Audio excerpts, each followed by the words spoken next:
ಹರೇ ಕೃಷ್ಣ. ಶ್ರೀಮದ್ ಭಗವದ್ಗೀತಾ ಅಧ್ಯಾಯ 9 ರಾಜವಿದ್ಯಾ ರಾಜಗುಹ್ಯ ಅಯೋಗ ಶ್ಲೋಕ 6. ಯಥಾಕಾಶ ಸ್ಥಿತೋ ನಿತ್ಯಂ ವಾಯು ಸರ್ವತ್ರ ಗೋ ಮಹಾನ್ ತಥಾ ಸರ್ವಾಣಿ ಭೂತಾನಿ ಮತ್ಸ್ಥಾನೀತ್ಯುಪಧಾರಯ. ಹೇಗೆ ಆಕಾಶದಲ್ಲಿರುವ ವಾಯು ಸರ್ವಗಾಮಿಯಾಗಿ ಯಾವಾಗಲೂ ಎಲ್ಲೆಡೆಯಲ್ಲಿಯೂ ಸಂಚರಿಸುತ್ತಿರುತ್ತದೆಯೋ ಹಾಗೆಯೇ ನಾನು ಕೂಡ ಎಲ್ಲೆಡೆಯಲ್ಲಿಯೂ ವ್ಯಾಪಿಸಿದ್ದು ಎಲ್ಲ ಜೀವಿಗಳಲ್ಲಿಯೂ ಸಂಚರಿಸುತ್ತಿದ್ದು ಆ ಜೀವಿಗಳೆಲ್ಲ ನನ್ನಲ್ಲೇ ಅಡಕವಾಗಿರುವ ಎಂದು ತಿಳಿದುಕೋ.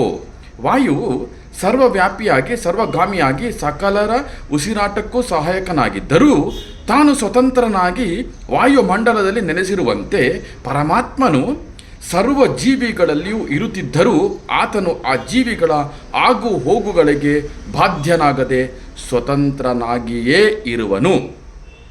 ಗಾಳಿ ಎಲ್ಲ ಕಡೆ ಇದೆ, ಅದು ಒಳಗೂ ಇದೆ ಹೊರಗೂ ಇದೆ.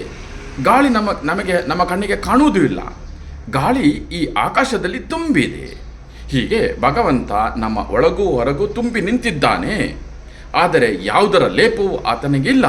ಈ ಜಗತ್ತಿನ ಸರ್ವ ಇರುವಿಕೆಯು ಭಗವಂತನಲ್ಲಿಯೇ ಇದೆ ಎಂಥ ಒಂದು ಅದ್ಭುತವಾದ ಶ್ಲೋಕ ನೋಡಿ.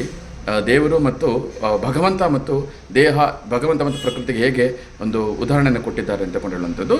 ಸೊ ಗಾಳಿ ಎಲ್ಲ ಕಡೆ ಇದೆ, ಆದರೂ ಗಾಳಿ ಸ್ವತಂತ್ರವಾಗಿ ಇದೆ ಅಂತ. ನಾವೆಷ್ಟು ಬಂಧಿಸಿಟ್ಟರೂ ಹೊರಗಡೆ ಗಾಳಿ ಇದೆ. ಹಾಗೆ ಇದೊಂದು ಅದ್ಭುತವಾದ ಒಂದು ಶ್ಲೋಕ. ಹರೇ ಕೃಷ್ಣ.